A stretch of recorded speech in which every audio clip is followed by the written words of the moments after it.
Well, I have a toilet that has a leak. It's not the handle, it's not the flow, it's the little flap in the bottom, but I've messed with this toilet enough times that I just want to replace it with something better.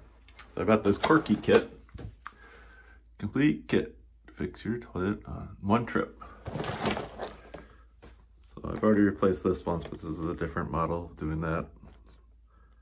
I've not replaced that, but I've replaced the flat before, and it just tends to run. You never know when it's going to do it. So the handle's been adjusted.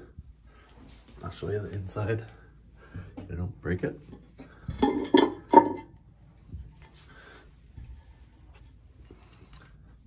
So there's the new flap.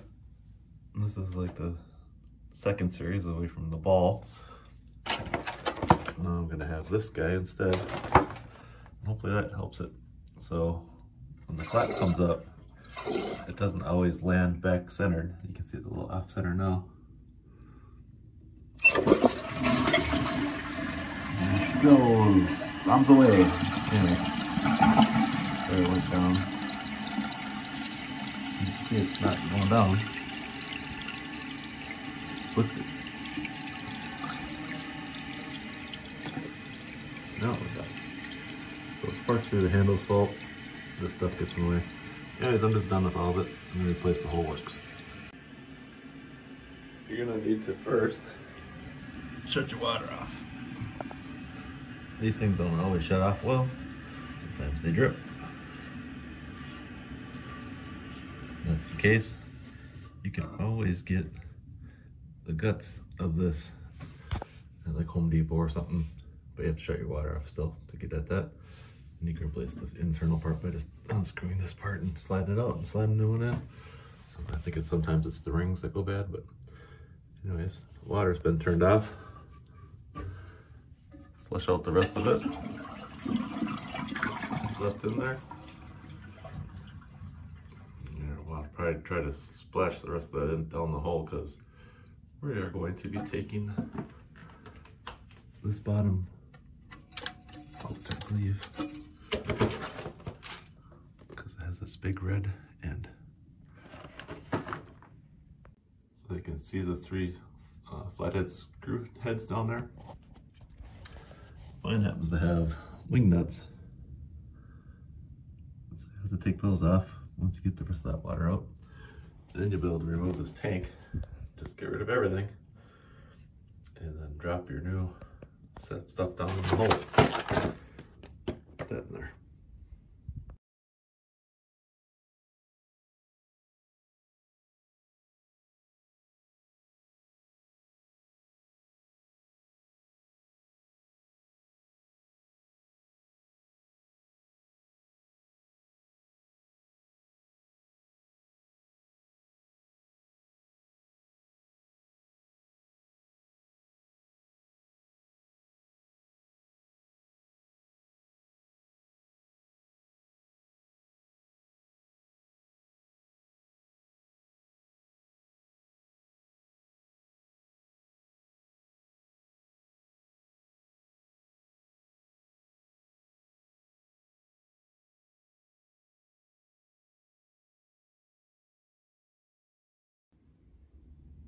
Well, the three wing nuts are off.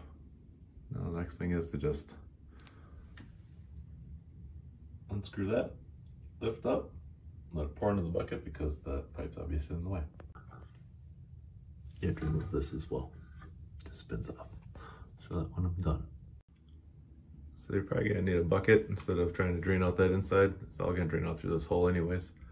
But I have a little bit of an issue. I have a solid pipe. A lot of people have a flex pipe. I don't want to damage that. I don't want to put another hose on there. I like the straight pipe. Anyways, I'll let you know how that goes in a minute. Here's a fun little thing I try to do. So it should catch enough to hold all that water, or most of it, until I get it off. So I'm just going to lift up. Wing nuts are off. That little nut is off. Lift it up now and set it in the bucket. It worked like a champ. So I thought all the water was going to pour out here, but it didn't. And so I just lifted it, tipped it in the bucket. That was it. Go over washers and metal washers underneath the bottom side. You can see that's still kind of dripping. That should be fine right there for a while. Now to start changing all this out, I'm gonna get a new flush handle. That one's kind of junky.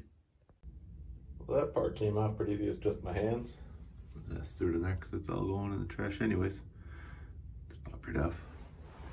Now we get a pipe wrench, some crescent wrenches, and a flathead screwdriver, a big one. So I got it all emptied out. I'm gonna stick these in next. And then I actually saved my old rubbers that were on the outside bottom, because I'm gonna use those wing nuts again. And I'll show you that when I'm done. So I got everything kind of set in here. I'm trying to figure out how I want it. My flushers on that side. This little chain is going to be hooked on the end of the rod for the toilet handle. Next is to install this guy. I put the metal thing in and it goes right here. But as you can see, I got more holes than I need. So I'm cut that back. This is a little bit flexible. This is also a shut off for the water. So that's kind of nice. You can turn it off inside. I gotta tighten up the bottoms and the nuts. Those flathead screws down there, I gotta tighten those up. I'll show you that when it's done. And there it is. I cut off probably 2.5 inches. Just use a linesman.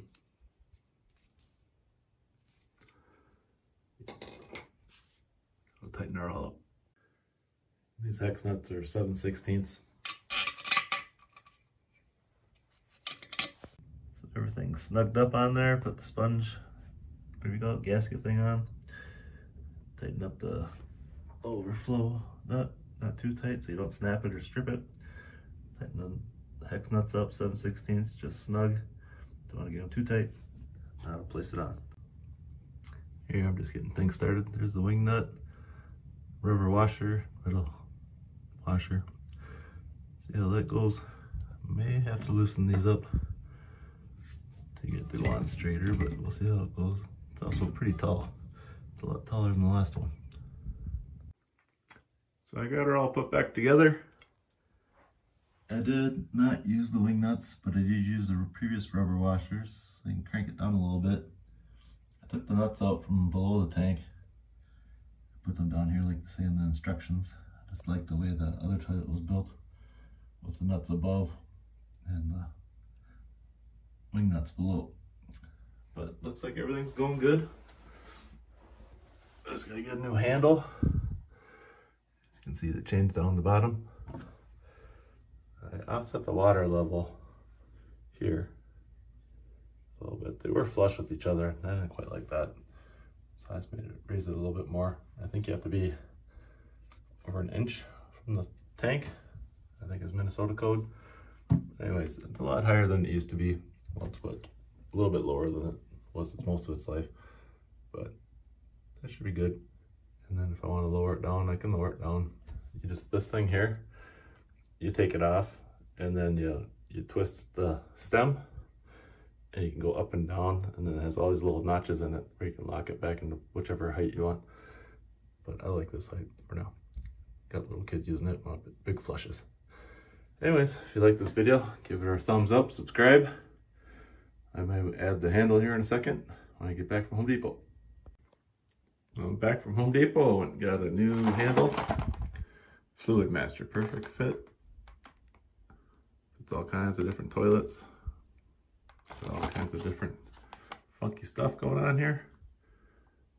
I think it was 18 bucks. Maybe it was 16. So we'll slap that in. See how that goes. There's the part number. 690X-008. First step was to mount this thing in there. It's reverse threaded. It's got a little square behind there. They have a little rubber square gasket you can stick on there if the hole's too big, which it was in my case. And the thread's backwards on this. And what you're used to, get it super hand tight and move on to the next step. Next step says to adjust this arm. Take this pivot and give it some force, a lot more force than that. to get it to go left or right, but then this, push the button in, and you can get that to lock down one, or push it back out to pull it back out. But this one says it takes a little force. Let's see, to turn. Get where you need it.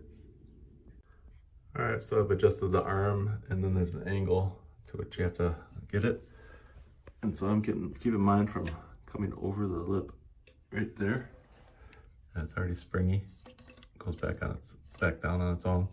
So to get it to the right height, you can turn it and put it back in. So you lift it up, put it in, now it goes above, pull it out, turn it down a little bit. That's where I need it. Big little lip. Next step is to add the trim. It just slides on there. I should also note that when you push this in here and it's sliding back and forth, push it in really hard and it'll click. It should stick out about that far, and now it's there for good. Now you hook the chain up. So there's about, let's say that, half inch slack.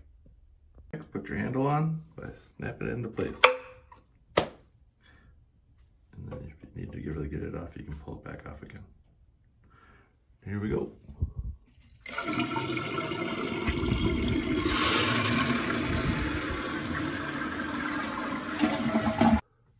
Alright, so here's the end of the video. I did a few more adjustments. So I left the arm long. I put it on the second one because it was the hook was going over the top, so I didn't want it to get snagged shorter than I want it to be. The arm's been adjusted to whichever height, and it doesn't come above the top surface of the tank. The handle's clicked on, and down there in the flap, there's two settings. One is the door, and one is the how much you want the float to float. And so here's the door closed, upside down, right there. There's the door open. And then also you can adjust that ball. It has different size holes, and 6 different size holes up in there. And it says more or less. And I'll give you a shout on what that looks like. You gotta hold it for a second still. Oops. You hold it. And it'll float up on its own. And it falls back up. And that's how it works. Hope you enjoyed my toilet fix. And please subscribe. The Korky and any other product was. I'll leave links to those in the video where you can get them from Home Depot. I think I spent about 36 bucks, maybe 40 bucks on all this. It's a lot cheaper than a plumber. This should be the future of toilets right there. Works pretty well. Thanks for watching.